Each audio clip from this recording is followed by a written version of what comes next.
Just waiting to be called.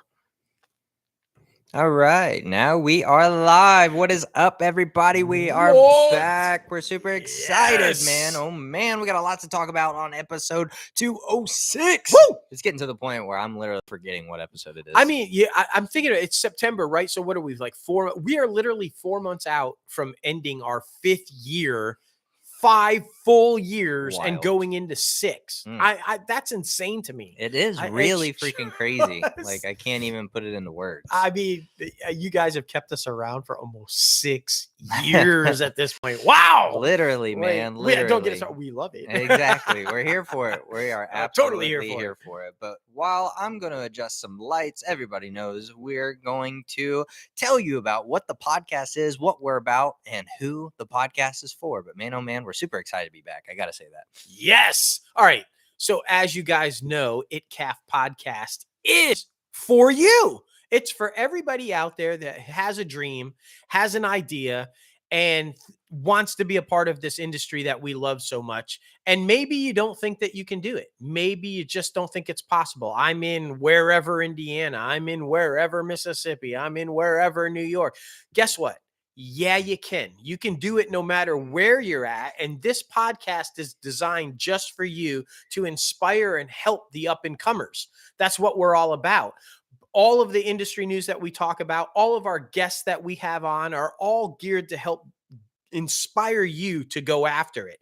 And this podcast is the definitive source for the entertainment industry. We are the only one that delivers industry news, celebrity interviews, box office results, top 5 entertainment-based lists, star meter toppers on IMDb Pro. You can get a little bit of this and a little bit of that from everywhere else, but we are the only show where you get it all every week, inside and out. If it's happening in Hollywood, we're talking about it, and we're talking about it with you because we want to give you every opportunity to do what we've been blessed enough to do.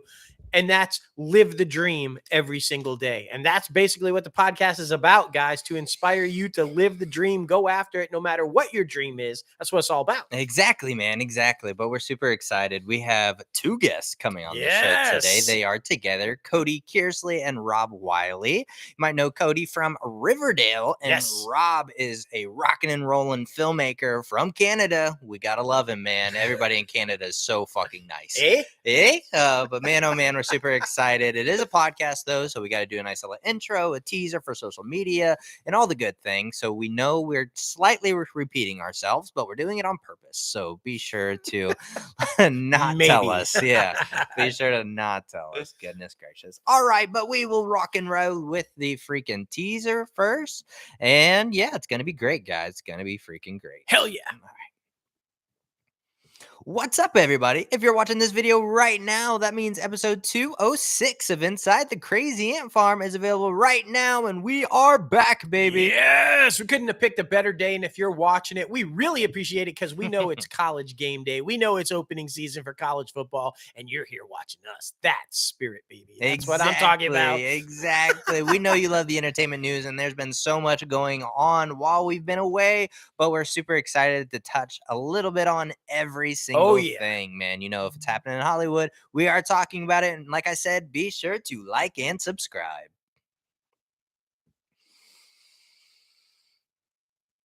Oh, guys. Oh, it's so exciting to be back. We're super pumped after Labor Day weekend. Man, oh, man. We have 2 fantastic guests coming on the show today. The one and only Cody Kearsley and Rob Wiley. They're here to talk about their film, River Road. Yeah. Now, guys, this is a dark, intense drama about the world of rock and roll and the music industry and the dark side and not so pleasant side of it.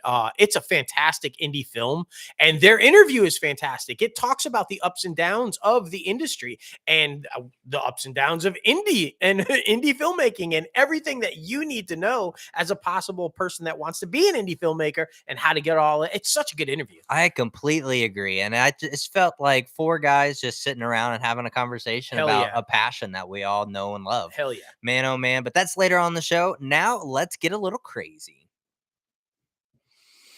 What's up? Episode 206. We're back. Yes. Happy Labor Day weekend. Like I said, man, oh man, you guys know your host with the most, myself, JLo Fantastic, and the one and only Mal. What's up? Be sure to follow us on social media. We're anywhere and everywhere at those handles. And before we tease the rest of the show, be sure to leave a rating on the podcast, comment below in whatever form you're listening to, and tell us what you actually think about the show. Leave a rating actually helps the podcast get seen by more people who enjoy entertainment news or people who are trying to break into the entertainment industry, because that's what we are here for. We're here to give you all the tools and all the knowledge you need to be in that room where it happens and to continue moving forward in this entertainment industry. But man, oh man, we got a lot to talk about. A lot of shit happening at Warner Brothers Discovery. And I have to say shit because it's all shit. I mean, it really it's is. Just, yeah. I got to ask you, though, first and foremost, when do your boys play Indiana? Do they play this weekend? So Indiana played last night against Illinois. I actually fell asleep because I had to be up early this morning. I do not remember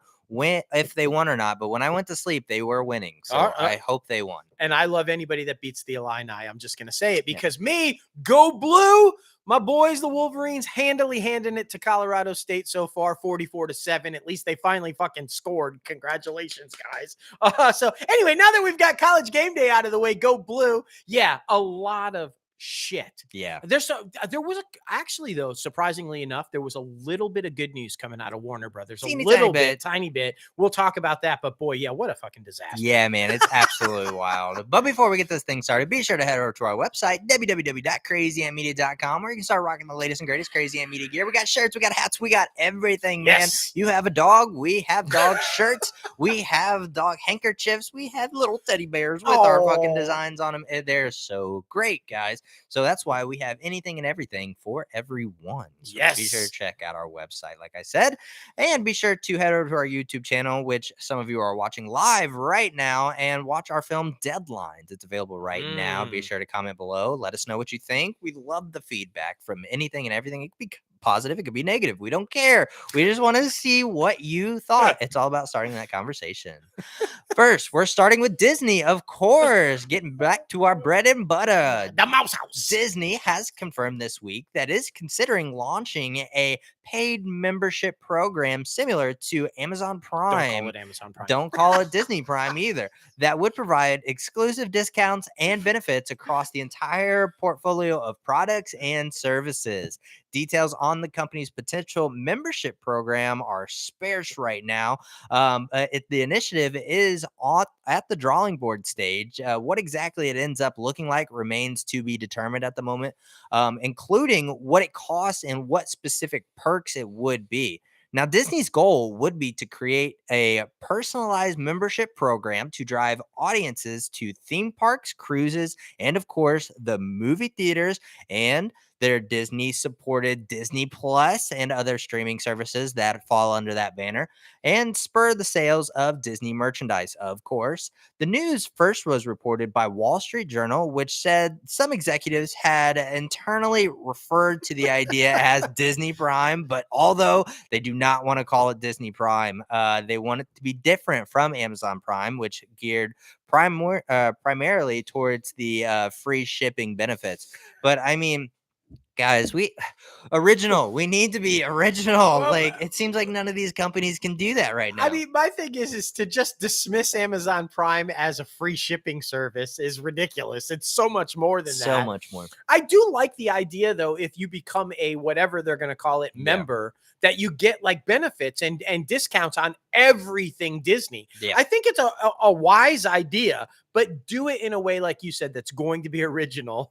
Man. But please don't just dismiss Amazon Prime as a free shipping thing. It's not that. No. Now, in Dana Walden, who in my opinion should be running Disney, just saying, because she's a very smart woman. Her first personnel move since being up to chairman of Disney General Entertainment 3 months ago, she has promoted 3 executives: Eric Schreier, who is taking on a new larger role, as well as Craig Erwich and Shannon Ryan, who are expanding their current responsibilities. Now, the biggest surprise is the move of 20-year FX veteran Schreier, who has been most recently FX chairman John Landgraf's number 2, to become become president of Disney Television Studios and Business Operations. So no longer number 2. Disney General Entertainment, Erwich has been promoted to president of ABC Entertainment, Hulu, and Disney branded television streaming originals. Ryan has been up to president of marketing, Disney General Entertainment. So 3 big moves there.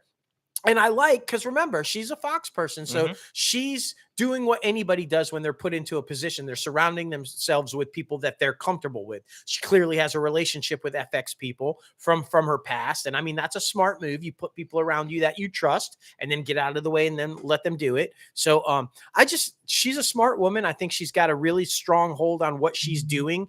And Chapek should watch his back. I completely agree, man. I mean, there's a lot of things intertwining there at Disney. So we'll see what happens. Yeah. So it happens. Well, Justin H. Min has joined the cast of Searchlight Pictures' The Greatest Hits. Min joins previously announced Lucy Bonton, an emotional movie musical from the writer and director Ned Benson. The disappearance of Eleanor Rigby, if you might recognize that name. That's where he's from. While character details are being kept under wraps, the project is described as a love story centering on the connection between music and memory and how the two transport us, in this case, of this film physically. Production on The Greatest Hits will kick off in September. So literally whenever. So yet another musical. Another one. I mean, clearly that's full steam ahead from every studio, everywhere. Musical. I know. On our off time, watching all of these different things and watching the Paul Newman one, I feel like filmmaking at its very core started with these musical pictures. Yeah. So it's surprising how like far away it got from that and how there was only a handful there for a while. But now coming back, it's like coming back to your roots, I feel like. Yeah, so well, they tried so hard to break up the studio system and to get away from the golden age of Hollywood and all that it was. And yet we see nothing but a return to the golden era of Hollywood. We're consolidating all the studios back to 5 or 6 majors, right? Now we're bringing back musicals, where we've got to the point now where people are signing exclusive deals with studios, like contract players back in the day. It just seems like full circle. It's coming full circle back to where it was. And exactly. Is that good? We don't know. I guess we're going to find out. For sure. Following her breakout role in the Apple TV Plus series Servant, Nell Tiger Free has found her first leading role in a major studio film. Congratulations. Sources say she is set to star in 20th Century's first Omen, which is, get this, guys, a prequel to the classic horror franchise, The Omen. Exact plot details at where the new film will pick up is being kept under wraps, of course, but that sounds exciting. I mean, very interesting. I'm a fan of The Omen, and I like prequels better than sequels. Yeah, completely agree. Well, Disney has set Chris Ludacris Bridges, Lil Rel Howery, and Teyonah Parris to star in a holiday comedy, Dashing Through the Snow. Yes. Which Tim Story is directing. Production is currently underway in Atlanta, with the film set to bow Disney Plus next holiday season. The film tells a story of 2 divorced social workers living in Atlanta and work for Atlanta's police department, who despises Christmas due to a painful childhood memory. When sent on a call while spending Christmas Eve with his daughter, he inadvertently evokes a wrath of the local politicians, but meets a man who helps him understand the joy and magic of Christmas. So it's kind of like what they're doing with Santa Claus, Tim Allen's fucking Santa Claus. So there you go. It's kind of cool. Well, I love that they're keeping Teyonah in the family, obviously a Marvel and on WandaVision and good to go. But did anybody think, raise your hand if you thought Ludacris would join Disney? Right. Wait, what? What's going on there? Marvel Studios. I'm loving this one, guys. This happened while we were on vacation, but we couldn't not want to talk about it because it's fucking amazing. Marvel Studios appears to be one step closer to finalizing plans for the highly anticipated Fantastic Four reboot, with the news that WandaVision, funny we just mentioned WandaVision, Helmer Matt Sheckman himself is in talks to actually direct the project. And with Shankman shifting focus to the MCU, the in-demand director unfortunately had some bad news for fans of another franchise. His planned Star Trek feature at Paramount Pictures gone. He exited that project. Rumors that Sheckman had been tapped to take the job hit the internet earlier this month, with the choice heralded by fans given the director's obvious success piloting WandaVision as Marvel Studios' first foray into television, because it was massively awesome. Now, in regards to Fantastic Four, as you guys know, at San Diego Comic-Con in July, Marvel Studios boss Kevin Feige revealed that the movie would kick off Phase 6 of the MCU when it debuts November 8th, 2024. However, news of who will be cast as the superhero team, which I'm betting we're going to find out next week, Mr. Fantastic, the Invisible Woman, the Human Torch, and the Thing, and primary foe Doctor Doom, remain a mystery. John Krasinski, of course, who's been a longtime fan favorite to play Mr. Fantastic, appeared as an alternate version of the character earlier this year in Doctor Strange in the Multiverse of Madness, but it's unknown if the actor will reprise the role in the new movie. Now, Marvel's first priority, of course, was to lock down a director after John Watts, who helmed all three of Sony and Marvel's recent string of Spider-Man films, had previously been announced as the director, but exited the project back in April. So, I'm guessing we're going to find out. Like I said, Disney 23 Expo is right around the corner, and there's no way we're not finding out who's that's happening. We're going to find out. Yeah, man, I really hope so, man. It's going to be great, though. I'm really excited about that. That's coming up right around the corner. Reagan Elia from EXO and Kitty has joined the cast of Marvel Studios' Disney Plus series Ironheart in an undisclosed role, though. No further details at the moment, but we will keep you updated as we learn more. I know everybody's super excited about it. It is. Yeah.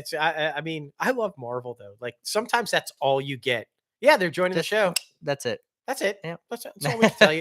And then sometimes they go into great detail like this. Yeah. Ben Kingsley is poised to reprise the role of Trevor Slattery in the upcoming Wonder Man series from Marvel Studios at Disney+.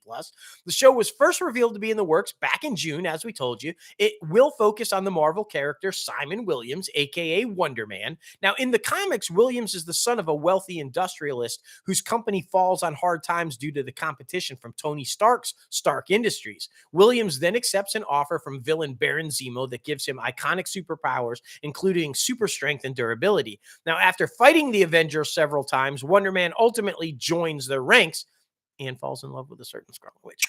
Kingsley, returning as Slattery, lends credence to reports that the show is intended to be a Hollywood satire, as it has been established that Slattery is a failed actor. And if you're a comic book fan, you know Wonder Man has been an actor and a stuntman in the comic books. Now, exactly how Kingsley's would factor into the plot of the series and how many episodes he would appear in is being kept under wraps, but sources say he will play a major role. Now, Kingsley's failed actor, Slattery, of course know, first appeared in Iron Man 3, posing as the main villain, the Mandarin. The character was also featured in the short film All Hail the King, which fouled him into prison and getting released by one of the real Mandarin's associates. Slattery then, of course, returned as a good guy in last year's Shang-Chi and the Legends of the Ten Rings, ultimately teaming with the superhero side. He is taken prisoner by Shang-Chi's father, who is the Mandarin. Shang-Chi filmmaker Destin Daniel Cretton is an executive producer and probably going to be the showrunner on Wonder Man, which explains why he's coming. Yeah. I mean, it makes to get to all that. That's probably why he's going to be. Yeah, for sure. But I mean, I love Ben Kingsley, and I love his interpretation of this character. He was absolutely hilarious in the third Iron Man, and then of course Shang-Chi. He fucking stole the show for sure. Yeah. The upcoming Spider-Wit Chronicles TV series at Disney Plus has cast Joy Bryant. Yes. Now Bryant joins previously announced cast members Leon Daniels, Noah Cartel, as well as Christian Slater. The show is based on a popular book series of the same name by Tony DiTerezzi and Holly Black. Bryant has cast Helen Grace as Helen Grace. Helen is described as smart, loving, and strong. In the wake of her divorce, Helen uproots her family from their home in Brooklyn to her grandfather Arthur Spiderwick's estate in Michigan. A mother of 3 teenagers, she is doing everything she can to provide for her family while also trying to help her son Jared resolve his mental health issues. So it's awesome that they're shining light on things like this. A single mother trying to figure everything out, as a lot of America is doing, and then also mental health. As you know, we talk about mental health all the time on the show and how important it is. So I love that this is happening. And they couldn't have picked a better actress. I'm a huge fan of Joy Bryant from the get-go when I first seen her in Parenthood. And she's an absolute gem. She's going to be great. The Sanderson sisters, you know them, you love them. I'm talking about Winifred, of course, played by Bette Midler. Sarah, played by Sarah Jessica Parker. And Mary, of course, the lovely Kathy Najimy, are almost back. And guess what? They released the first teaser trailer for Hocus Pocus 2, giving a first taste of the wickedness to come. Now, the sequel premieres on Disney Plus right around the corner, guys, September 30th at the end of the month, just in time for that other little Halloween. Yeah, you know, that season. Although they died at the end of the first movie, as we all know, they have apparently risen, this time facing off against two young girls who light the candle again. Now, the cast of the sequel also includes Ted Lasso star Hannah Waddingham, Tony Hale, Sam Richardson, Doug Jones, Whitney Peak, and drag race queens Ginger Minge, Kamora Hall, and Cornbread. Okay. All right. Very interesting. Yeah. I've got nothing left to say about that. That sounds it. Mic drop. Mic drop. That's so freaking funny. That's exciting, though. I know a lot of people got to end on Cornbread. Yeah, exactly. Yeah. They're so excited about that one coming back. Demetrius Gross has been cast by ABC as a lead opposite of Nev Campbell in its upcoming drama project, Evelyn. The series, based on Michael Conley's short story, comes from David E. Kelly, A&E Studios, and 20th Television. Evelyn, is that how you say it? Avalon, which has a straight to series order, takes place in the city Avalon on Catalina Island, where LA Sheriff's Department Detective Nicole Nick Sarcy, who's played by Campbell's, heads up a small office. Catalina has a local population that serves more than 1 million tourists a year. And each day when ferries arrive, hundreds of potential stories enter the island. Detective Sarcy is pulled into career-defining mysteries that will change everything she knows about herself and the island. Gross will play Senior Deputy Deo Musa, who is assigned to Catalina Island, a post he's resentful of, as he was not promoted to detective. His core value seems to be defiance, cynicism, and informs his every move about working on the island. But despite the harsh words and terse manner, he has a really good heart. He just hates her. He just hates her, and he hates the island, and he hates everything else. Yeah, but damn it, he's got a good heart. He's got a good heart, man. It's fine. It's fine. What the fuck? All right. Apparently, ABC is also developing Worst House on the Block. This one sounds interesting, guys. It's a half-hour comedy series from 20th Television. Now, in the show, when a poor family from South Texas inherits the worst house on the block in a chic LA neighborhood, they cause quite the stir among their neighbors. Tensions may flare, but ultimately we'll watch as three different families with nothing in common except their zip code and how overwhelmed they feel by the sheer number of Love Island episodes there are to watch. They start to find common ground, and slowly but surely, friendship. Okay. It's like a modern day Beverly Hillbillies. Yeah, you know? exactly. Like, oh, let's move some poor people into the rich neighborhood and see what happens. Yeah, that's hilarious. Well, everybody's been wondering, so what's going to happen? What's going to happen to the dad on the Goldbergs because of that controversy, all that good shit? Oh, yeah. Well, we have the answer for you. When fans of the Goldbergs tune in to ABC's sitcom's 10th season this fall, Jeff Garland, patriarch Murray, will have already been dead. 4 months. There you go. go. A recent interview, showrunners Alex Barnall and Chris Bishop unveiled they are indeed killing the character off. Ouch. Premiering September 21st, season 10 will also introduce a new member to the family as newlyweds Erica, who's played by Haley Ortina, and Goff, who's played by Sam Lerner. They have a child. They have their first child, and it's detailing season 10. The showrunners said that viewers will be seeing more pop of Judd Hirsch as Murray's death brings the family closer. They also teased that David Hasselhoff will play himself in a guest spot, so that's funny. Oh my goodness. Season 10 will mark its first time Garland is completely absent from the Goldbergs throughout his 9-year run on the network. So there it is. I mean, it makes sense, though. It makes sense. I mean, you kind of say some shitty things and you'll get canned. Yeah. So, and when they kill you off, that means you ain't coming back. No. Exactly.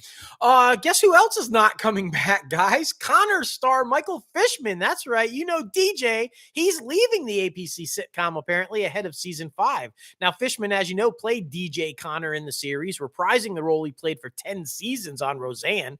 Exact details on how Fishman will be written out of the show are currently under wraps, but it is supposedly going to leave the door open for him to return in the future episodes if he wishes. Now, Jaden Ray, who plays DJ's daughter, Mary, in the show, will be back, however, as a series regular. And get this, I saw he made a statement about this. Apparently wasn't his choice. Interesting. So, I know. I was just about to say it makes sense because, I mean, you play a character for so long, you want to try different things, but that's not good. If it wasn't his choice. Wasn't his choice, but hey, they're leaving it open. They're not killing you off, bro, so be happy about that. Awkward. Well, guys, the history of the Pleasure Seeker pilot is not moving forward. Probably a little too creepy. And it's not going to be picked up by Hulu. The show was first ordered to pilot at the streaming service back in March of 2022. The decision not to move forward with the pilot comes about a month after Hulu picked up several other shows to series. So that's probably the reason, or because it's a fucking creepy name. It does sound like, like there it is. Just saying.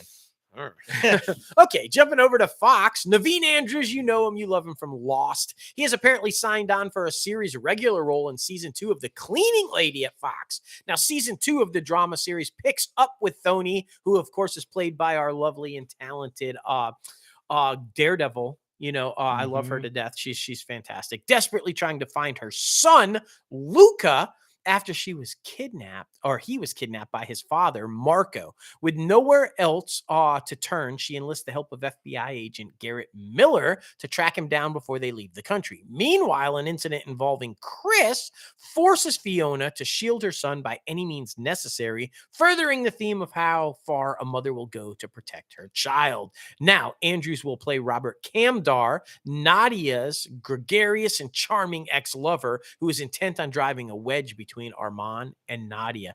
That's Elektra, guys. Don't fuck with Elektra. I'm just saying. Exactly. And I also saw that Oliver Hudson's going to be in this. I love Rules of Engagement. He's a great actor. I mean, he gets like too little of things. I don't know if it's by choice or whatever the fuck, but I mean, he's a great actor. No, he is. He's fantastic. Emmy-nominated writer, comedian, and actor Dwayne Perkins from The Amber Ruffin Show has been tapped to write and executive produce Fox's animated comedy series Clue. Based off the Hasbro's hugely popular mystery board game, Tim Story has also been joined on this project to executive produce with Lynn Barry. The Story Company is the company they are working for. The project, which was set up at Fox for development last year, hails from Hasbro's E1 and Fox Entertainment owned Bento Box Entertainment, which will serve as an animation studio. No details about the premise of the animation series has been revealed beyond the assurances that it will be so encapsulating and thrilling and suspenseful and dynamic that have made the Clue global sensation more than 7 decades. I was going to say, no details about the premise. It's the fucking board game, so I think we know the premise, right? Exactly. You got fucking mustard, like plum, like green, like you got all those fuckers. Yeah. So goofy shit. Do we need a cartoon based on a board game? I mean, maybe. I guess. I think it's kind of cool that they're doing an animation. At least they're not doing it live action because, we just got fucking Knives Out 2, Death on the Nile, all these. Those are pretty much all Clue, right? Yeah, exactly. So at least it's animations geared towards younger audiences. Right. I'm with you on there. Yeah. Okay, so now we're jumping over to Warner Brothers Discovery, where yet another executive is fleeing the ship. Courtney Valenti, president of production and development for Warner Brothers Pictures, will depart from the studio after, get this, guys, 33 years. Damn. Valenti will carry out her role until the end of October. Now, as president of production and development, Valenti oversaw Warner Brothers Pictures live action and animated development teams and budgets, shepherding recent and upcoming films, including Elvis, Barbie, Furiosa, Fantastic Beasts, The Secrets of Dumbledore, and The Color Purple. Now, while there's been a lot of news about cuts being made at Warner Brothers by Zaslav, Valenti's departure is apparently not that. This is a highly respected studio executive with a great streak who's just actually looking to move on with what's next in her life.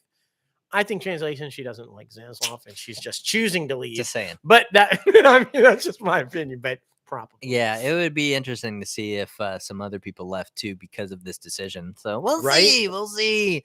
Legendary Entertainment is said to be eyeing the move from its on again, off again home at Warner Brothers. As its deal with the studio expired recently, Sony and Paramount are said to be in the mix of the conversation.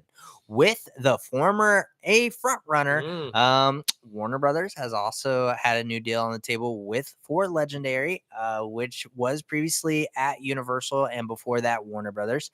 CEO David Zaslav has very publicly is committed to theatrical, which is what Legendary wants, to be fair. I mean, after Dune, the Dune fiasco with Jason Kilar, but he's also been flashing projects and deals with high-profile producers, including J.J. Abrams, and some of the outside conversations made sense as the deal of Warner Brothers needs to be renegotiated.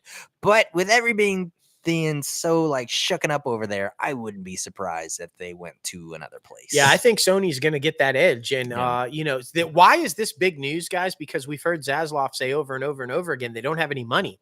He claims they have not enough money to only put out 2 movies a year now or market 2 movies a year. And as you guys know, Legendary, they co-finance all the films they do with Warner Brothers. So that's a huge loss if you don't have any money and you can't, not only can you not market films, but if you lose somebody that pays for half of them to be made, then what kind of trouble are you in? I mean, can you blame them? I mean, I think a lot of people are going to have a hard time trusting Zaslav because he might commit to you and then decide, fuck it, and cut you loose. And because he's done that. So I don't know. Earlier this month, Warner Brothers Discovery bad boy CEO David Zaslav made it clear that he wanted to find his Kevin Feige for the company's struggling DC Films unit. Well, this week it was announced that Dan Lin, the producer of the Lego Batman movie, has emerged as one possible contender, as has Emma Watts, a veteran executive with stints at Paramount and 20th Century Fox. Now, both are well respected with deep connections throughout Hollywood. Whoever takes the equivalent of the Feige job at DC will, by contrast, inherit a Justice League, pun intended, sized series of preconditions, entrenched systems, PR migraines, and on top of a stupendous task of trying to build a slate of film and TV titles that could equal the MCU. Here's a few of the challenges ahead, okay?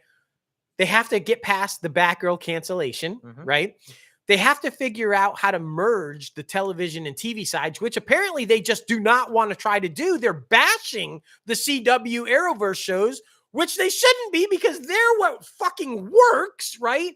Then they have all these separate things. The Batman and the Joker and the animated stuff. None of them are connected, right?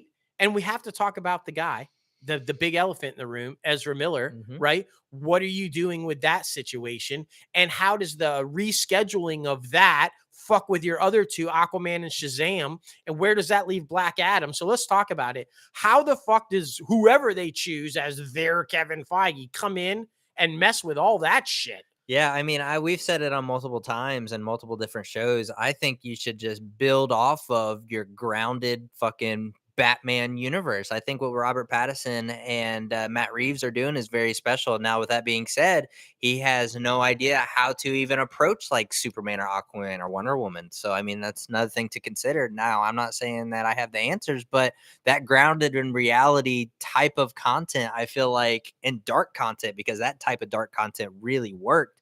But I feel like that's what will work for you. But I also, on the other hand, because I have so many different emotions about this. On the other hand, I feel like you need to find your Superman. This is your pinnacle of a superhero, literally Superman. But fucking, like, they just haven't been able to quote unquote do it right.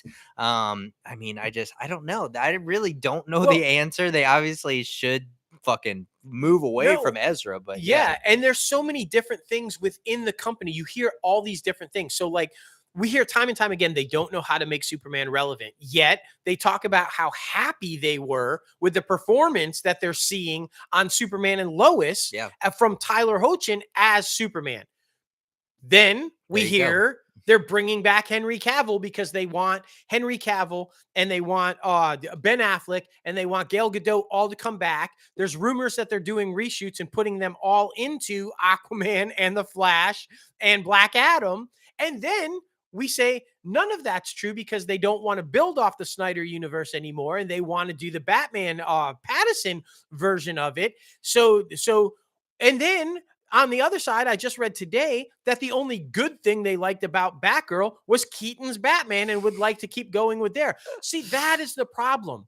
How can you say you want Tyler Hoechlin, but you want Henry Cavill? You want Ben Affleck, but you love Robert Pattinson and you like Michael Keaton. And you don't want to build off the Snyderverse, but you want to bring all the Snyderverse people back and put them in the movies. Like, they don't have a fucking clue what they're doing. No, they're not confident at all. I think, and you know, we've talked about this, and we've talked about this with our podcast producer, Jason, and they need to go the opposite route of what Marvel did, in my opinion, right? Because Marvel started off in the film side of it, right? And then they built, and now they're going into the TV side, and they're combining it all together, and they're using and crisscrossing and all that, and they've done it brilliantly.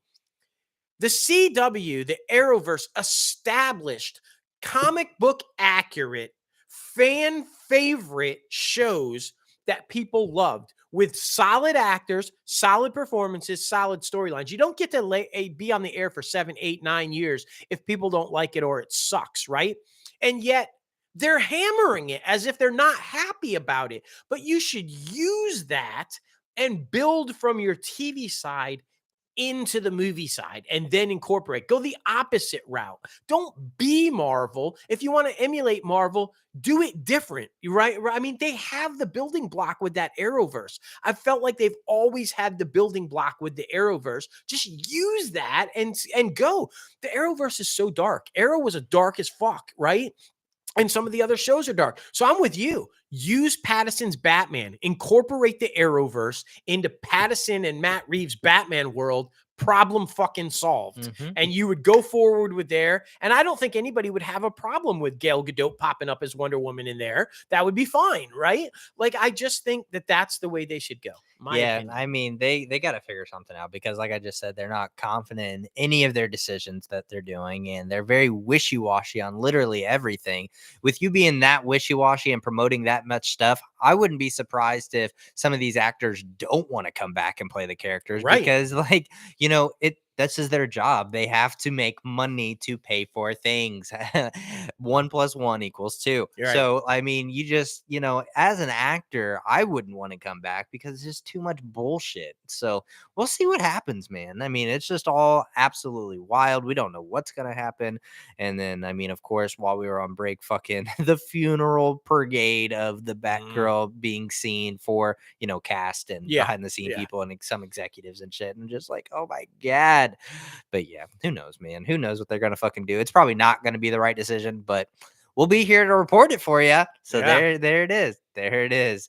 Well, some other stuff that's happening at Warner Brothers Discovery. Brendan Gleeson is currently generating Oscar buzz for his work in the Banshees and Insurgent. It's a move from the west coast of Ireland to the seedy streets of Gotham City. The veteran character actor is set to premiere in Joker, the fucking musical, alongside Joaquin Phoenix and Lady Gaga, who play the Clown Prince of Chaos and his main squeeze, Harley Quinn, Mr. J. No details yet on who Gleason will be playing, while much of the Joker sequel remains shrouded in mystery. Fans can safely expect the film to remain in their own independent universe, like we just talked about. That means the movie will likely lack any connection to either the DC connected universes, Justice League films, and which feature, of course, Ben Affleck as Batman, or this year's The Batman, which was directed by Matt Reeves and starred Robert Pattinson as the Cape Crusader. So we have no idea how that's going to go down. I think this is one's going to be a huge bomb, in my opinion. And yet, just exactly what we were talking about, like not connected to any of the. They want to build a universe, but they keep making shit that's not connected in a universe. Like that makes no fucking sense. Yeah. The past few weeks have also been tumultuous period for DC's animated properties at HBO Max, with the purge of dozens of HBO Max series from the streamer, including Aquaman, King of Atlantis, and this one is the crazy one to me. And the Batman animated series Caped Crusader, which now is apparently being shopped around to other platforms and everybody fucking wants it.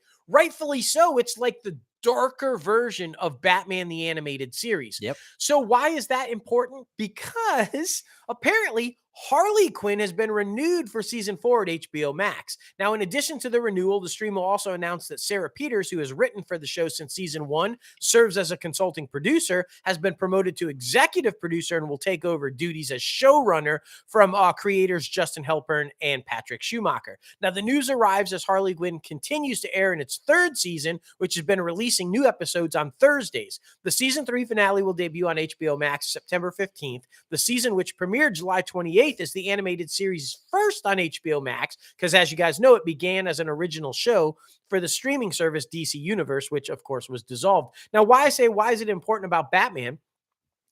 Fucking Harley Quinn was created for Batman the Animated Series. The only reason that she's as popular, she wasn't in the comic books, guys. She was literally created as a 1-episode guest character on Batman the Animated Series, but blew up to become this popular thing. So you're going to renew Harley Quinn, which, don't get me wrong, I'm super pumped that they're renewing Harley Quinn, but you're not going to go forward with the show that's basically the continuation of the show that fucking launched Harley Quinn? It makes no fucking sense to me. Not. Everybody was so on board. When we were first reported this a couple months ago, the response was huge. Everybody wants this. Wait a minute. The Batman the Animated Series, but darker and more. Everybody wants that shit. And now you're just going to sell it off to another streamer? What the fuck? Yeah. It's wild, man. It's absolutely wild. And that's not it, guys. That's not it. Something that DC had an edge up on Marvel, in our opinions. DC Fandome, the virtual event that was happening during COVID. Well, guess what?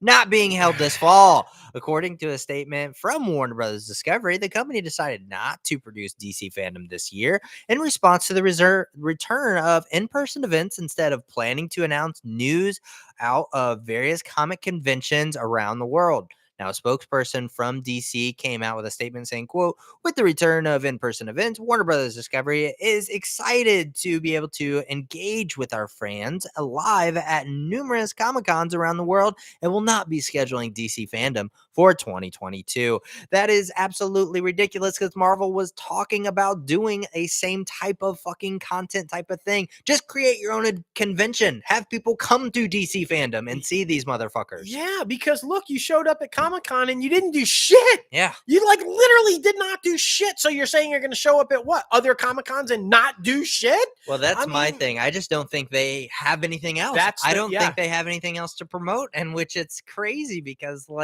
2 years ago, the Batman trailer dropped and a couple of other things. Everybody was super freaking pumped. Hell yeah. But now, I don't think they have anything else to promote. All I'm saying is they better fucking not get rid of Doom Patrol. They better not get rid of fucking Titans, because both of those are dark, twisted ass shows. And clearly, like you have said, and like I have said, and like I think all of them, the world is saying, we want the dark shit. So keep the dark shit. Keep moving forward with it. Don't fuck it up. Yeah.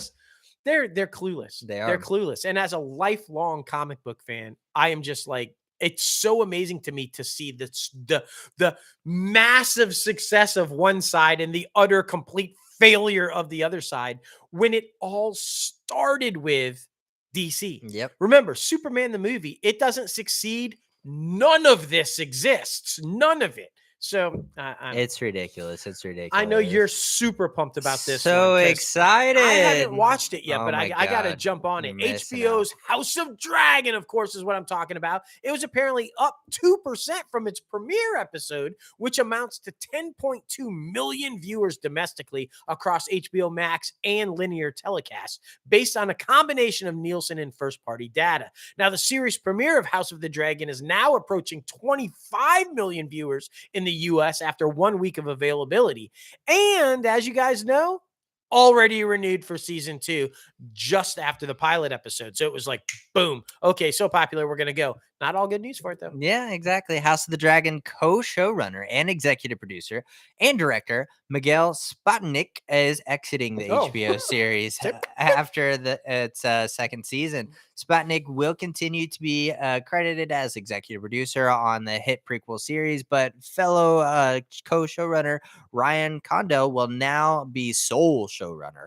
In addition, Sputnik has entered into a first look deal with HBO to develop more projects for the premium cabler. Now, this guy directed multiple acclaim episodes of Game of Thrones prior to joining the House of the Dragon. So it's very exciting news. And man, oh man, 2% doesn't sound like a lot, but when you hear 10.2 million people, that's a lot. That's a lot of freaking people. And I've watched both episodes twice. Yeah. So. Well, and it's funny because the guy who's leaving it directed that premiere episode that saw those massive numbers. But it makes sense to me. I mean, he's been heavily involved with Game of Thrones the whole time, and now he's on the new one, and he just wants to try new shit. It's like, it makes sense For sure. Carla Gugino has been cast as a series regular role in the upcoming HBO Max series The Girls on the Bus. This one just keeps adding awesome people. Gugino is the latest addition to the cast, joining previously announced cast members like Melissa Benoist, Natasha Benham, Christina Elmore, and Brandon Scott. Now, Gugino will play Grace Gordon Green, a veteran reporter and friend and mentor to Sadie, who, of course, is being played by Melissa Benoist. Grace is a journalistic royalty known as Queen of the Scoop. Now, as we've told you, The Girls on the Bus is inspired by a chapter in Amy Chosnick's book, Chasing Hillary. It's described as a comedic, character-driven drama, so a dramedy, that chronicles 4 female journalists who follow every move of a parade of flawed presidential candidates while finding friendship, love, and scandal along the way. It looks really good. I'm excited for it. It does. Me too. Oscar winner Octavia Spencer is set to executive produce Feds, a 6-part documentary series about the FBI for ID and Discovery Plus. The project is the second to be announced as part of Spencer's multi-part deal with ID and Discovery Plus, with her Ort Entertainment and October Films. Now, Feds will give viewers an inside look at America's leading crime-fighting agency, the FBI, with exclusive access at active duty FBI agents and details of high-profile and unusual cases told by agents, informants, undercover operatives, and victims. Featured investigations will range from about MS-13 in Boston, the gang, and taking down to a multi-million-dollar drug empire in Florida. Now, the series also uncovers looming tragedies that the FBI was able to thwart. So there it is, guys. I think that's extremely timely. Good for them, because at a time right now where MAGA Republicans are just vilifying the FBI and threats are coming against them on a daily basis and everything, a series to highlight the FBI and what they do and how they keep us safe is probably a brilliant idea right now. Agreed. Jumping over to Paramount, Tom Cruise, he's in a weekend battle right now with, can you believe this? Top Gun Maverick is battling Spider-Man for the #1 spot. Yeah, it was re-released and they're battling for the #1 spot. It's crazy. Spidey took Friday, but we'll see. Anyway, it doesn't matter because he's still breaking records other places. Tom Cruise's blockbuster sequel, Top Gun Maverick, has roared into the record books as the #1 best-selling digital sell-through title ever in the U.S. in its first week of release. Paramount Home Entertainment said Top Gun Maverick, which was released on digital August 23rd, also is already one of the top 20 best-selling digital releases in history after being available for just 1 week. In addition, the digital release of the film was the top-selling item on Amazon in the U.S. across every category on the day of its release. The film has been the #1 bestseller on Fandango's Vudu since digital release, and the Top Gun and Top Gun Maverick bundle is its best-selling top bundle. So it only makes sense. This guy is kicking ass with this movie. Yeah, it really does make sense. It's a great film. It's a great freaking film. It is. This next one was inevitable because, I mean, if you knew, there was already kind of like a bundle package going on with these two streamers. Yeah, we have it. Yeah, exactly. Paramount has combined Paramount Plus and Showtime into one single merged letting subscribers access content from both streamers in one place. It's also offering promotional discounts on the Paramount Plus Showtime bundle of up to 33% for the next month. Available starting August 30th, the new Paramount Plus with Showtime bundle experience lets subscribers upgrade their Paramount Plus subscription to a bundle that includes the Showtime service and then able to watch all the content in a single user experience. Now, Paramount has sold a Paramount Plus Showtime bundle for about a year now, the one that we have, but until now, that required using separate apps for each of the services.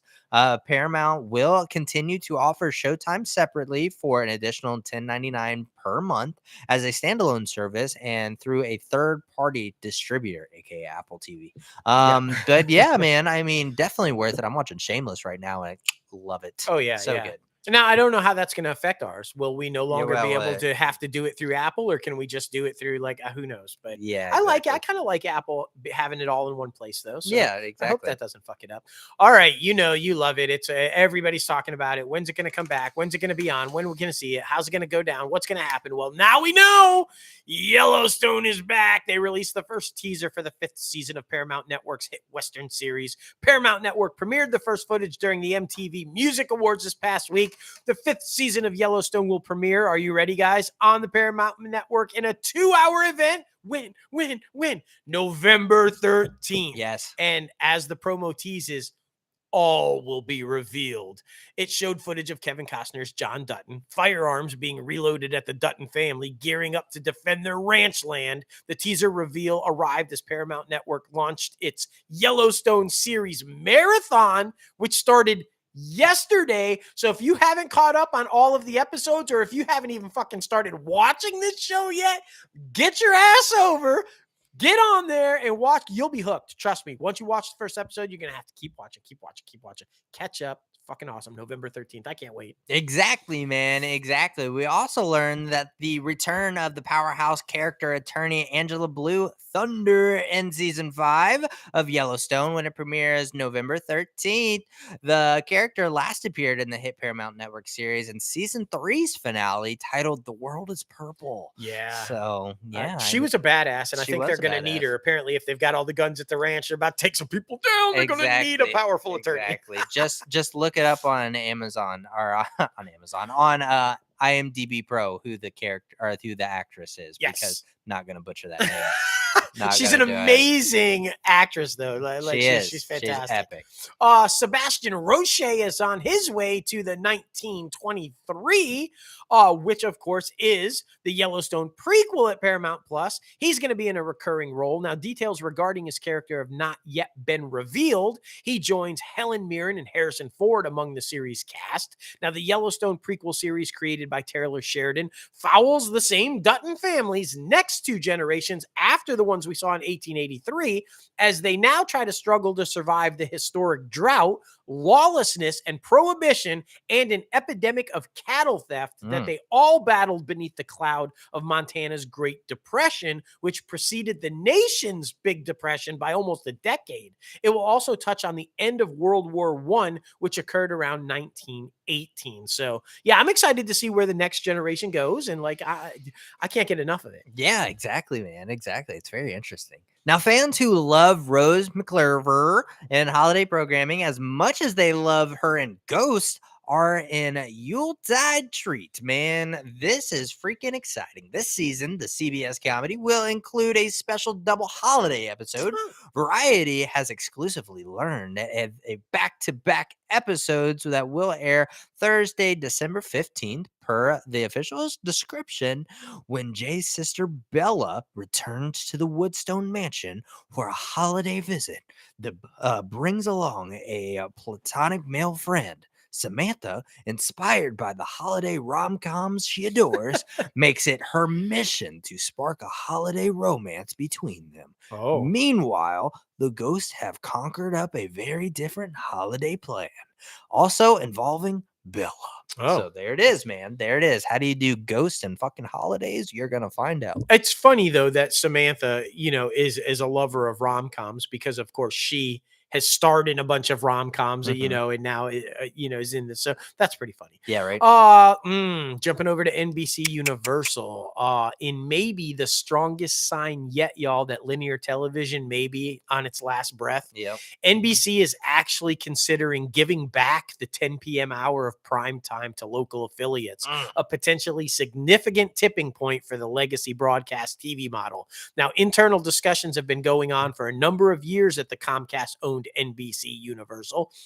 According to a person familiar with the situation, no firm decision has been reached. The soonest a move could be made would be a year from now, given the complex web of agreements in place at affiliates and advertisers. Now, guys, if you're not, familiar with, and you've been living under a fucking rock if you're not, ABC, CBS, and NBC have, of course, offered at least 3 hours of national primetime television programming for decades. Yeah. So, it just makes no sense that all of a sudden, let's just give it back. The nightly schedules for broadcast networks, particularly the legacy Big Three, have already started to reflect the changing times, though. Live sports and non-scripted fare have begun dominating the grid, given the difficulty of launching and sustaining popular shows, chiefly based on their popularity of linear TV. We all know it. If it doesn't get right out of the gate, it's fucking canceled. So yeah, exactly. I think NBC and I don't know, man. I think Universal might be the first one to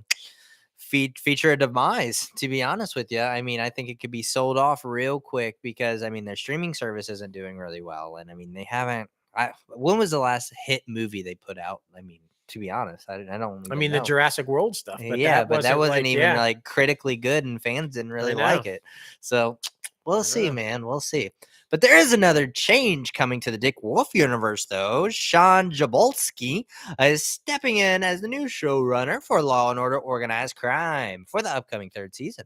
Now, Sean becomes the 5th showrunner on the series, replacing Brian Gobulf, who was announced in season 3 to be the showrunner in May. Barry O'Brien had been named the interim showrunner in February following the exit of Eileen Chackin. Prior to Chackin, Matt Olmstead was the showrunner. Now, later this month, Law and Order SVU and Organized Crime will come together for a crossover event kicking off the fall season, marking it the first big crossover of all 3 shows. Now, that one's set for September 22nd. Now, see, that's confusing to me because we just talked about how NBC is likely going to give up the 3rd hour of primetime. Yeah. What does this mean for Dick Wolf? Because he's got the Chicago franchise, the Law and Order franchise, both on NBC, and both have all 3-hour blocks on those nights. Yeah. How do you do a 3-hour crossover event with your Law and Order stuff if the 3rd hour's gone? Exactly. And can I just say, what the fuck? 5 showrunners in 3 seasons? What the fuck is going on there? It's not a good sign. No. And I love the show. I did see, though, that fans are really they want Benson and Stabler together, and they like the crossovers but they want it more often. So maybe the change in showrunner is to make that happen. I Hopefully. Jesse Lee Soffer is turning in his badge on Chicago PD. Wow, really? The upcoming 10th season will be the last for Soffer. The actor has portrayed Detective Jay Halstead since the series debut in 2014. He's appeared in all 187 episodes, so he'll be departing sometime in the fall. Halstead has been at the center of the show since the beginning. Over the past 2 seasons, he's become Sergeant Hank Voight's right-hand man and married Detective Haley Upton. So this is a shocker because he's a major guy and has been in every episode. For him to just not be there anymore. Fucking Meredith Grey in Chicago, man. Yeah, what's gonna happen? Exactly. I don't know, man. Oh man, it's crazy. It's crazy. But more things shaking up at SNL Saturday Night Live. Alex Motef, Melissa Benoist, Arsenio Authority are not expected to return for the vulnerable NBC late night programming's 48th season, according to a person familiar with the matter, adding to an exodus that began in May with Kate McKinnon, Adie Bryant, Kyle Mooney, and of course Pete Davidson revealed plans to exit the show. The cast shifts are likely to leave a handful of current members shouldering more responsibilities each week. Now, SNL has enjoyed the use of a larger than usual group of players in recent months, and among those getting more on-air time are Heidi Gardner, Chloe Feynman, Ego Nomim, Mikey Day, Chris Reed, and Bowen Yang. Now, the status of veterans, including Colin Jost, Michael Che, Kenan Thompson, and Cecily Strong for next season, and has yet to be officially revealed by NBC for more people. So we'll see, man. That's a lot of exits. And by the way, all those people that you just named at the end there have all hinted that they want to as well. Want to leave. Yeah. Man, if they lose Kenan Thompson and Colin Jost, since that man, maybe it is time to end it. Exactly. I'm just saying. Rutherford Falls canceled at Peacock after its second season. This is exactly what you're talking about. Do they have any fucking hits?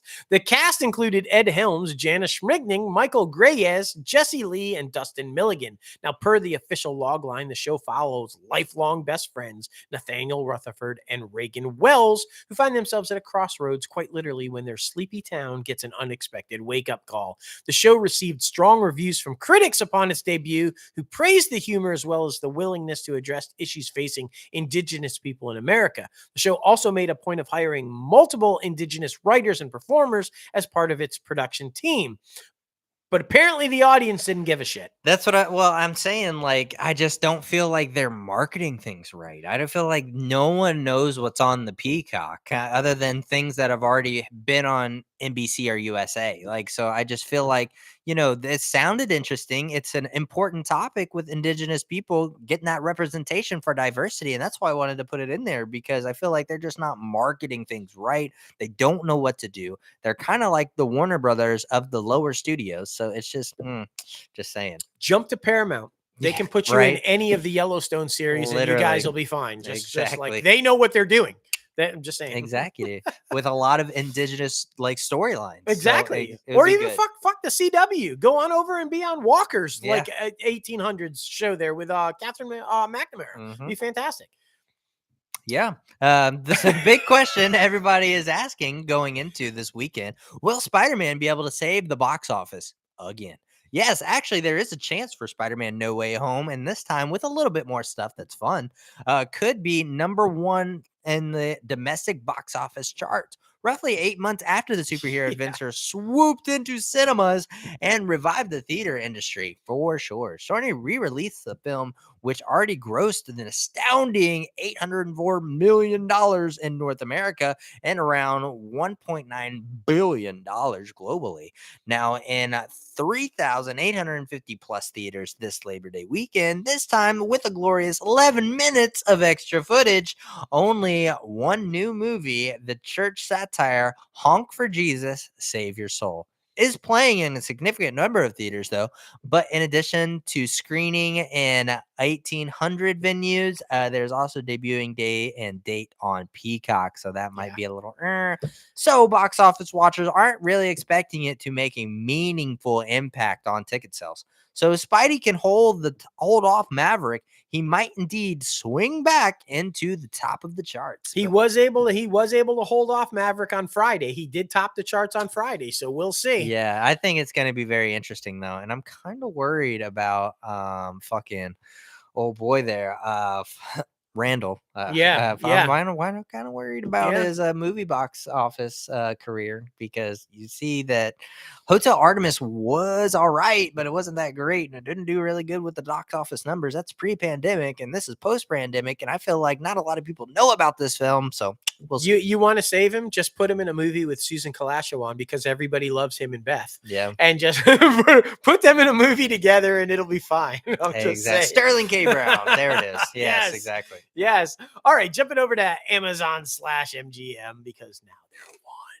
Amazon's this is for your House of the Dragon. This is for me. I'm super pumped. Amazon's long-awaited The Lord of the Rings TV series, The Rings of Power, made its epic debut with a 2-episode launch yesterday. A big budget drama that has been years in the making. The story centers on the second age of author J.R.R. Tolkien's Middle-earth, a time not yet explored on screen and thus likely not familiar to the casual Lord of the Rings fan, certainly not to those entirely new to the world of the elves, ents, dwarves, Harfoots, orcs, and humans, just to name a few. It's apparently off to a huge start, though, but Prime Video is forging a new path with the series, with reviews actually being held for 72 hours to weed out the trolls. That's because racist comments have criticized the series for its diverse casting. The Rings of Power currently has a 34% average audience score on Rotten Tomatoes compared to 87% critic score. And that's because, as you guys know, this is happening with so much shit on Rotten Tomatoes. People will go in and bomb it intentionally with bad reviews before it even comes out. Yeah. So to try to control it, which is fucked up. So good for them for holding the reviews. Yeah, for it's the same that just happened to She-Hulk, man. Yeah. It's crazy. I loved that, though. Did you see in the new episode of She-Hulk, they used actual fucking bad reviews off Twitter, actual slam in the show. That was fucking badass. I was good for them for doing it. That's awesome. But yeah, I mean, Amazon really needs that, especially spending a shit ton of money on it, man. But it's a great time to love the medieval times, to be honest. Hell yeah. The summer I turned pretty. This summer, obviously, the fuck. Season 2 has Amazon cast Kira Sedgwick and Eliza Fisher in recurring roles. No details about the upcoming season or roles they will play been released yet, but the show is based on Jenny Han's book series of the same name. It was renewed for a second season before season 1 had even premiered. So season 2 is currently in production at the moment, and no premiere date has yet been set. But I mean, shit. I don't know. I don't know. I don't know. I hear all kinds of things about this, but I haven't watched it, so I don't have a clue. Yeah. I don't have an opinion. Man, Netflix had a shit ton of fucking news, guys, while we were on vacation and all this week. So sit down, buckle in, gear up. Here it all comes. Now, you know they've been getting their ass handed to them pretty easily by Disney lately, and they're like, not again. We're not going to let it happen. So Netflix is moving up the timeline for their debut of its cheaper ad-supported plan to November, in order to get out before the December 8th launch of Disney Plus's tier with the advertising, which they plan on launching soon. So in July, Netflix told investors that it was targeting the launch of the ad-supported plan around the early part of 2023. But now Netflix's ad-supported service is set to go live November 1st in multiple countries, including here in the US, Canada, the UK, France, and Germany. According to industry insiders who have been briefed on the streamer's plans, that would be a little over a month before Disney Plus basic priced at $7.99 a month hits the market in the US. They're like, fuck that. We can't just say, we got to fucking beat them at something. Exactly. That's so funny, man. The producer behind the big Netflix series Narcos has filed a lawsuit claiming he is owed more than $1 million in unpaid profits from the show. Now, Jose Palena has sued fellow producer Eric Newman, claiming that Newman has breached an agreement and split all profits on the show 50-50. Now, the complaint alleges that Newman and his company have received several $1 million in revenues arising from or connected with Narcos that have not been reported to plaintiffs. Now, the suit seeks to recoup 50% of the unreported revenues as well as punitive damages. Newman has a long-standing relationship with Netflix. He is currently producing Rebel Moon, the streamer's mega-budget sci-fi epic from director Zack Snyder. In addition to Narcos, his other Netflix projects include Bright with Will Smith and Hemlock Grove, which is the second show streamer had ever produced. So, kind of shady, man. So the one producer has like this big relationship with Netflix, and the guy that he promised to pay half the profits to does not, and he's... It's like, would we be surprised if he was like, bro, I haven't gotten paid yet either. Netflix doesn't have any money. I mean, that's true too. I mean, yeah. I am super fucking excited about this one. I've been a fan of all of them. I am thrilled. I cannot wait. The long-awaited sequel to the classic comedy franchise, Beverly Hills Cop, can't even talk, is a go finally, as sources say that Taylor Page and Joseph Gordon-Levitt have joined the series star Eddie Murphy in Netflix's newly titled, that's right, we have a title for it now, Beverly Hills Cop, Axel Foley. I guess he's moving. He's going to officially be a Beverly Hills Cop. Production on the sequel is underway with Mark Maloney directing. Now, Murphy, of course, is back as Axel Foley and will produce along with Jerry Bruckheimer and Chad Oman of Jerry Bruckheimer Films. The franchise, as you guys know, moved from Paramount, its original home, to Netflix in the winter of 2019. So pumped about that. I can't wait. Yeah, he's looking a little old, though. He's looking a little well, rough. Remember, initially it was his son was supposed to take over the franchise, and it was going to be Axel Foley's son, but I guess that just didn't pan out. They should have did that. The first part of Manifest Season 4 will premiere on Netflix on November 4th, consisting of 10 episodes. Season 4, Part 1, comes over a year after Manifest was canceled by NBC, where it originally aired. Before its cancellation, though, the series arrived on Netflix and quickly rose to the top of the streamer's top 10 rankings. Netflix then picked it up for a fourth and final season on August of 2021. Season 1 of Manifest spent 16 weeks on the Netflix's top 10 list. Wow. But that success didn't come during its streaming debut alone. The season reappeared on the chart recently during July 4th through the 10th viewing window. Season 2 and 3 followed the suit with the next week. So a lot of exciting things happening. Yeah. The question is, I'm just curious because remember they picked up Lucifer for a final season, and then it was so fucking huge they negotiated to do another season. Yeah. I'm wondering if they're going to do that with Manifest, because I think you're going to see crazy numbers from that. And I just don't know if this will be the final season. For sure. This has long been a question too. Would they or would they not address the currents in The Crown? I'm talking, of course, about Prince William and Kate. Apparently, the answer is yes. The makers of hit Netflix series The Crown have indeed revealed who is set to play Prince William and Kate Middleton in season 6. Now, 2 actors have been cast as the young prince, 16-year-old Rufus Campa and 21-year-old Ed McVie. Meanwhile, Meg Bellamy is set to play Kate Middleton. Now, given Kate's on-screen debut and the casting of a 16-year-old Campa as a younger version of William, all signs are pointing to season 6, which is set to go into production this fall, will be focusing on the late 1990s and early 2000s. As you guys know, Prince William was only 15 in August of 1997 when his mother died. He took a gap year before enrolling at St. Andrews University in Scotland in 2001, where he, of course, eventually met fellow pupil Kate. They went on to date for 10 years before eventually tying the knot in 2011. So clearly that is the era and the point of the storyline. And we know they are addressing the death of Diana. So yeah, didn't they once say that they wouldn't go up to current time though? Yeah. So that's very interesting. Yeah. Like doubling down on hypocrisy. Catherine O'Hara, Jay Duplass, and Andy Garcia will join the cast of The Pain Hustlers, teaming up with Emily Blunt and Chris Evans in the Netflix film. Now, David Diarchi James, Brian Diarchi James, not David, from Spotlight and West Side Story, Chloe Coleman from My Spy and Marry Me are rounding out this ensemble.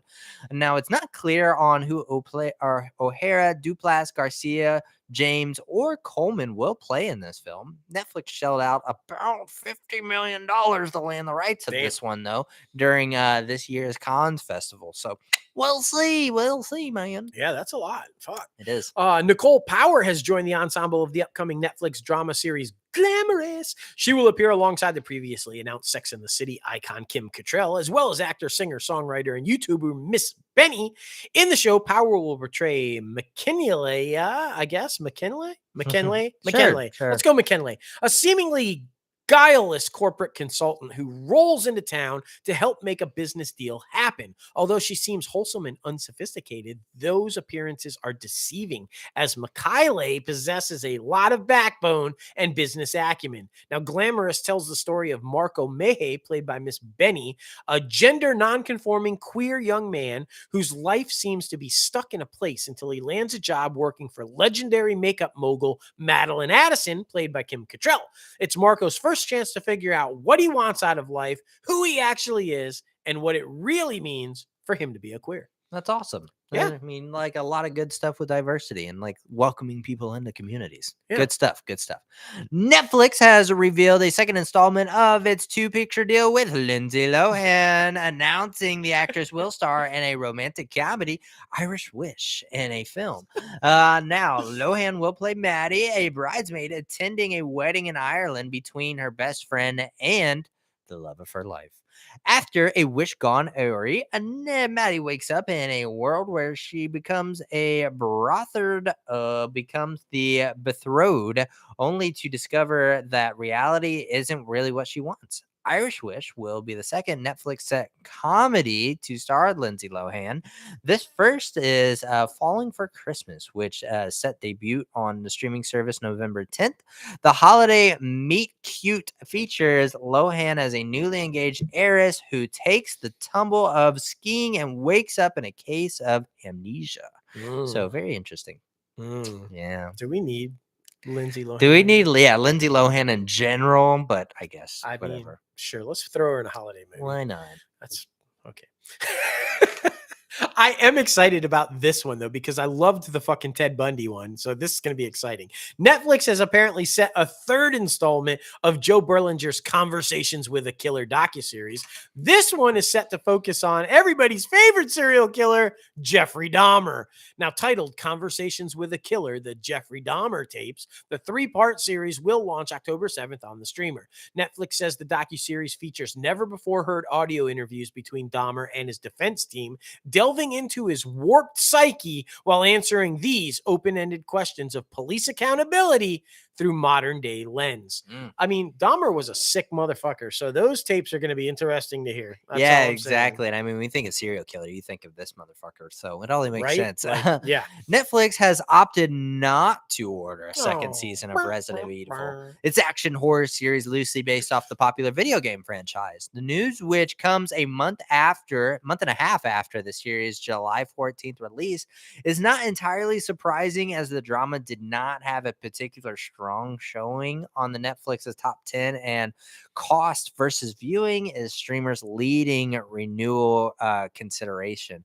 And I mean, I just, maybe these video game adaptations are not the best thing, but who knows, man? Who knows? Right. Okay. Jumping over to Apple, Causeway, a new drama starring Jennifer Lawrence as a soldier adjusting to life after returning home to New Orleans, will premiere on Apple TV Plus on November 4th. The streaming service also announced that Louis Armstrong's Black and Blues, a documentary about one of the founding fathers of jazz, will hit Apple TV Plus on October 28th.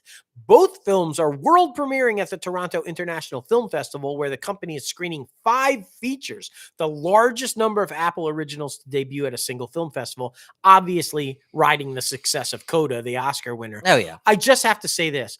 Jennifer Lawrence is one of the best actresses of our generation. She's phenomenally gifted and talented. Don't have her do some fucked up New Orleans accent in this film. Please tell me they didn't do that. That's all I'm saying. Just saying. This next one is super exciting because we love John Hamm. Yes. And he is joining one of our favorite Apple TV shows, The Morning Show, along with Tig Notaro. They're both joining season 3 in recurring roles. Hamm will appear in the 3rd season of the drama series as Paul Marks, a corporate titan who has set his sights on UBA, pulling Corey, Alex, and Bradley into his powerful orbit, while Notaro will portray Amanda Robinson, his chief of staff. Other previously announced cast members include Nicole Beharie, as well as returning Juliana Margulies. Season 3 is currently in production right now, so I'm super pumped to see that one. Hell yeah, I can't. You knew John Hamm was coming. All the promos that they were doing about how he was left out, you knew he was. It was fucking brilliant marketing. For sure. Speaking of people who know how to market, exactly. Vanessa Shaw has signed on to join Apple TV Plus's Swagger for season 2. Shaw joins the series playing Diane, the chairwoman of the Cedar Cove Prep School board, and also the mother of one of the school's basketball players, who is very invested in her son's performance on the court. Now, O'Shea Jackson Jr., Isaiah Hill, Shinoza Azora, Quivizani Wallace, Khalil Harris, Tristan Mack, Wilds, Tessa Ferrer, James Bingham, Solomon Arama, Ozzy Zara, and Jason Rivera are all reprising their roles for the second season, just in case you were worried about any of them not coming back. Yes, for sure. Have you started that one yet? I have not. Man, I really need to get on that one. So good. I do. Good. Well, Daniel Stern has been cast in season 4 for All Mankind. The news comes about a month after For All Mankind was renewed for season 4. Now, production on the new season is underway. For All Mankind is an alternative history series that explores what would have happened if the global space race had ever ended. Has never ended. The series presents a world where NASA astronauts, engineers, and their families find themselves in a center of extraordinary events seen through a prism of an alternate history timeline. A world in which the USSR beats the US to the moon. Stern joins the series as series regular Eli Hubson as a new administrator at NASA. A former auto industry CEO, he's been tasked with bringing the agency into the 20th century, 21st century, a challenging much bigger than he anticipated. So we'll see how that one is. I want to jump on that one too. It sounds like an interesting premise where Russia got to the moon first and everything is different. That I don't know. I need to get on that. Colin Farrell's upcoming Apple series Sugar has added a few cast members, 5 to be exact. James Crowell, Anna Gunn, Dennis Botokaris, Alex Hernandez, and Lindsay Pulsfiver have all joined the series. Now, Cromwell and Gunn will recur, while Botokaris, Hernandez, and Pulsfiver will be series regulars. Along with Farrell, previously announced cast members include Kirby Howell-Baptiste and Amy Ryan. Exact plot and character details for the show remain under wraps, aside from the fact that it is described as a genre-bending contemporary take on the private detective story set in L.A.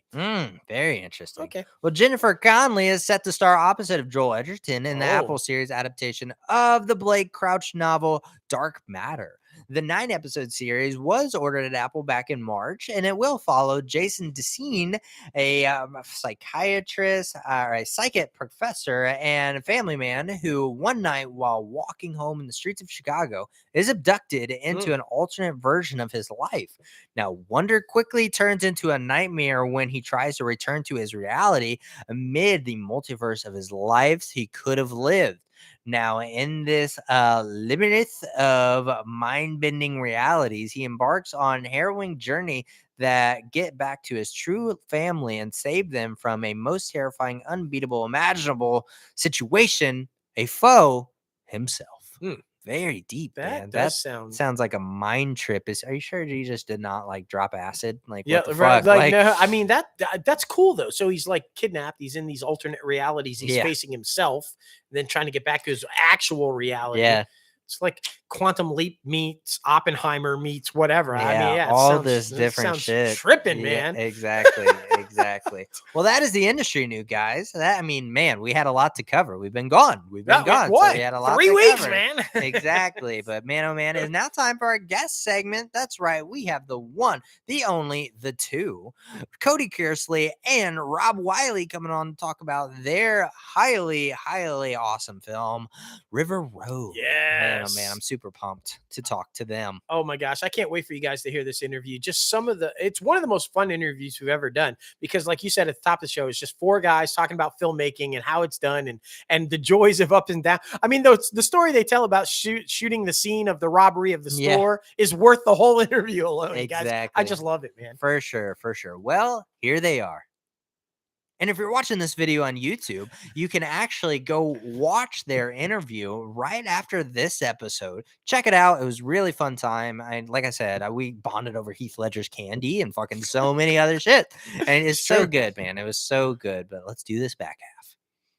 All right, now it is time for the top 5 segment. And man, oh man, it is top 5 films that should have a sequel, which is very interesting because, some of them, they're like a nice hit it and quit it one simple thing. But, there's some things that you wish you could know what they're doing, what these characters are doing. Well, and I think this is like our producer Jason having fun with us because every week we bash the shit out of fucking sequels, and he's like, "Hey, let's do one where they should have a sequel." So this one was a pretty good one. For me, number 5 goes to 10 Things I Hate About You. Everybody knows I love Heath Ledger, and I would have loved to see. I can't do it now, obviously, with so many different reasons. 10 years ago. Oh, you could, but you shouldn't. No, That's that. never. yeah, I want to know what happened. Like either they could have done like a in college or like in adulthood figuring shit out. Are they all still friends? Is everybody still together? All of these good things. But I think that would have been very entertaining. And plus they had an amazing soundtrack on the original. So I only feel like it would have been even better on the sequel. So that's why number 5 for me is 10 Things I Hate About You. Well, in your description there about why you think, I'm just going to do an honorable mention because it's not on my list, but same premise. I would have said The Breakfast Club. Yeah. I don't think you should fucking touch that movie, but if you're going to do it, it should be a sequel. Same line you just said. Where are they now? Are they all still friends? How are they functioning in society? I think that would have been cool. I think it would have been cool to be a sequel like the Monday morning after that. Or that too. Yeah, but that'd be hard to do now. Well, although de-aging technology, fuck. I mean, I don't know. Exactly. All right, my actual number 5 is one that dumbass Zasloff and the gang haven't fucking greenlit yet, but everybody fucking knows they should. I'm talking about, of course, Matt Reeves's The Batman. Yeah. Do I have to say more? It needs a fucking sequel. Everybody wants a fucking sequel. I don't have to say anymore. That if you want to get it right, make a fucking sequel. The Batman. Just saying. Matt Reeves, Robert Pattinson. Okay. Enough said. That's my number 5. Exactly.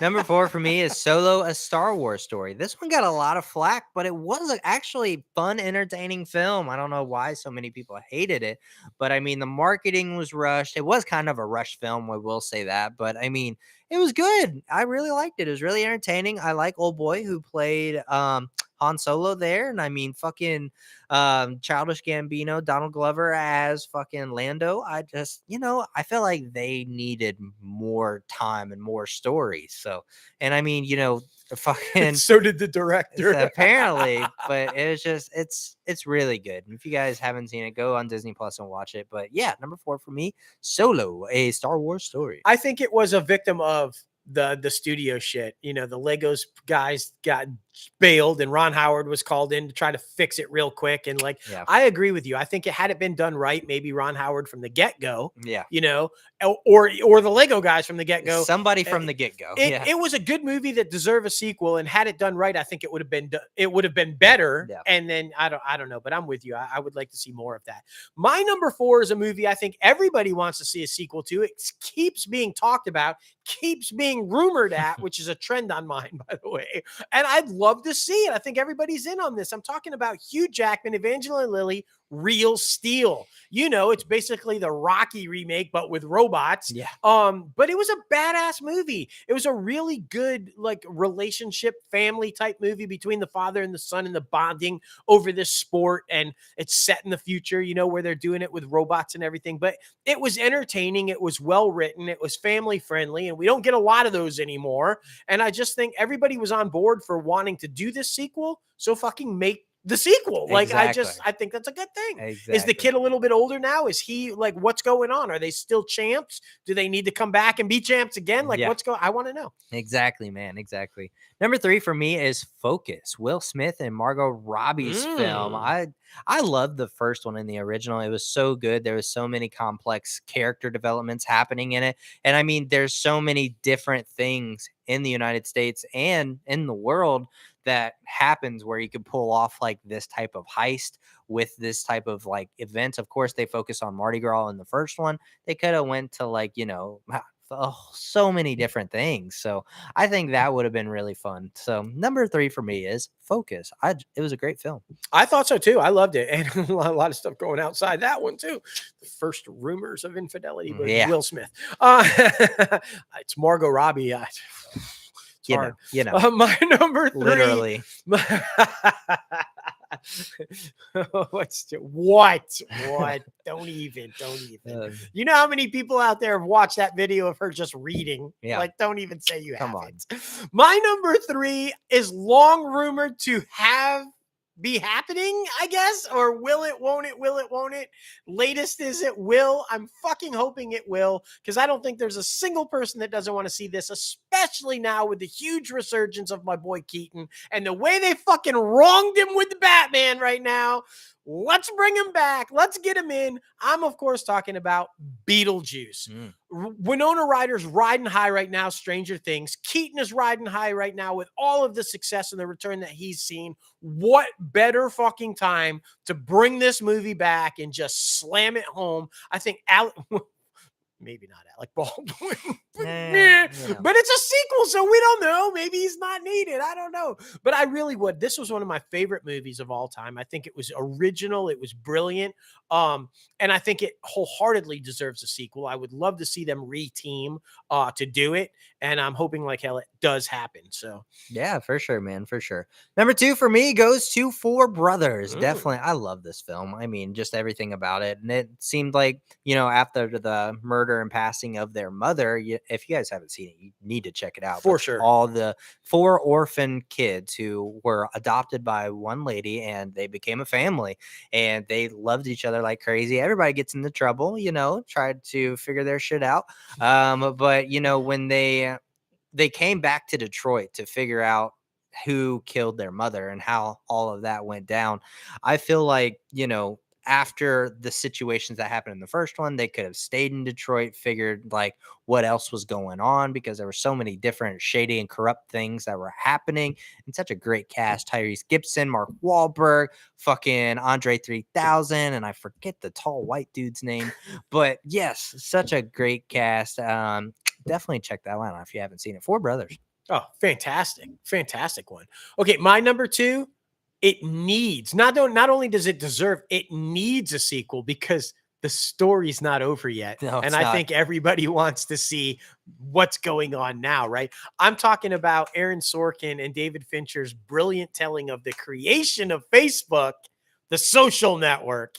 Well, we all know that shit show and like what's going on and who doesn't want to see the sequel to that one and the current status of what's going on with Facebook and social media and Zuckerberg and all of the gang. Holy shit, would that be an interesting one to come back to, wouldn't it? Exactly. Like, rebranding to Meta, testifying before Congress. Oh my God. Oh, Jesus. The political shit, fixing elections, like all the shit that it's been accused of, like selling people's personal information, ads, like God, everything. And Jesse Eisenberg as Zuckerberg to come back and address all that the way Zuckerberg has addressed it. And like, could you see Jesse Eisenberg, Zuckerberg in front of Congress fucking just being that? He was so fucking good in that movie. Yeah. Like, oh my God, please, Sorkin, Fincher, do that shit, please.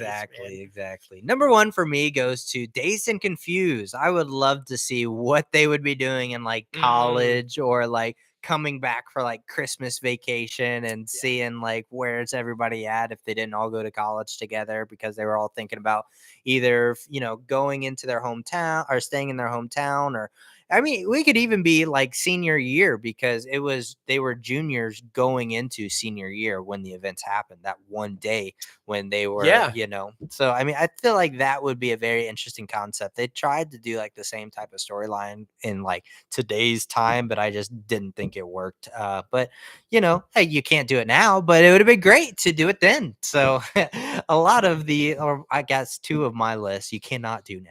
You just can't, but because of things that happen and people are old, people are getting arrested and shit like that. But definitely think they would have been awesome fucking sequels to watch. And don't digitally recreate it. Don't fucking do it. That you're right though. That would be an excellent one. Agreed. Okay, my number 1 should have been made. It was long rumored to be made. At one point, it was greenlit and was going to be made, and then it wasn't. And then I don't know why. They made Runaway Bride instead. Yeah. What? Like, no, you should have just done the sequel.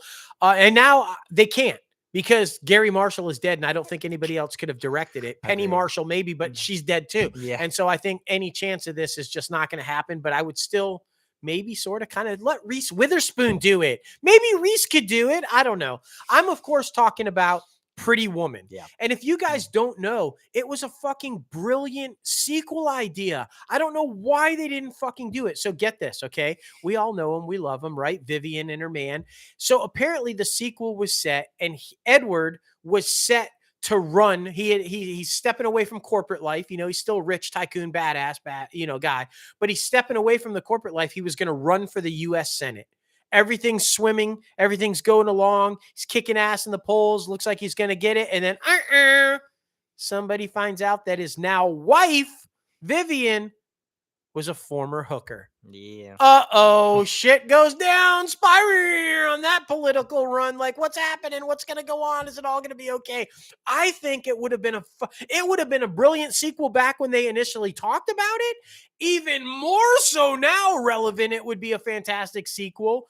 They're going to age out of it fucking soon, guys. I mean, come on. You can't, you've only got a couple of years, I think, left to do it if you're going to do it. But I think it would be a great fucking movie. Agreed. I mean, don't you think people want to see them back together again and have that? And then, and then what a relevant storyline it would be right now. I'm sorry, but I think it would be a great sequel. Fucking make it. I don't know what you call it. No, you can't call it Pretty Woman 2. Yeah. I have no fucking idea what you would call it. But I mean, I love the storyline. I can't believe they greenlit it and then backed off of it because I don't know. Yeah, exactly. It sucks, man. Studios making mistakes since God knows when. Exactly. Well, we want to know, what is your number one movie that should have gotten a sequel? Be sure to comment below in the YouTube section or the podcast section, wherever you're listening to it. Please let us know. We love the interaction. Or Twitter, Facebook, Instagram, all the good stuff. Well, box office recap. The Invitation came in at number 1 last week with 6.8 million. Number 2 was Bullet Train with 5.6. Beast came in at number 3 with 4.9. Top Gun Maverick with 4.7. And Dragon Ball Super, a superhero, with 4.7 at number 5. But there are some new movies coming out you can go see. Gigi and Nate, Honk for Jesus, Save Your Soul, The Invitation, obviously still out. 3,000 Years Longing, and a couple of other ones at our local cinemas. Jaws getting reissued. You can go see that, and a whole bunch of different things. But movies you can still go see right now, of course, are Beast, Bullet Train, Super Pets, Nope, Thor, Love and Thunder, and a couple others. But, these are the most notable ones. I got to say, we have talked about it. We talked about it and talked about it. Would we, won't we? I did. I finally saw Bullet Train. I fucking loved it. Yeah. I was impressed as hell. It was a fantastic Brad Pitt movie. Everybody in the cast was brilliant. It keeps you on the edge of your seat the whole time. You really don't know what's going to happen. And Sandra Bullock is pretty much a voiceover the whole entire fucking film until the very end. Yeah. But it works anyway. It's go see it. I didn't think I would ever say go see it, but I'm telling you, go see it. It's $3 fucking cinema day. It's totally worth it. Exactly. Trust me. And it's saying a lot coming from him, because you guys know I love Brad Pitt. My top 2 actors right there, but I mean, not very No, high on I'm your not list. normally a huge Brad Pitt fan. Yeah. I like him in some things, don't like him in other things. I fucking loved him in this film. Yeah. This was a great vehicle for him. And Bullet Train vehicle. No pun.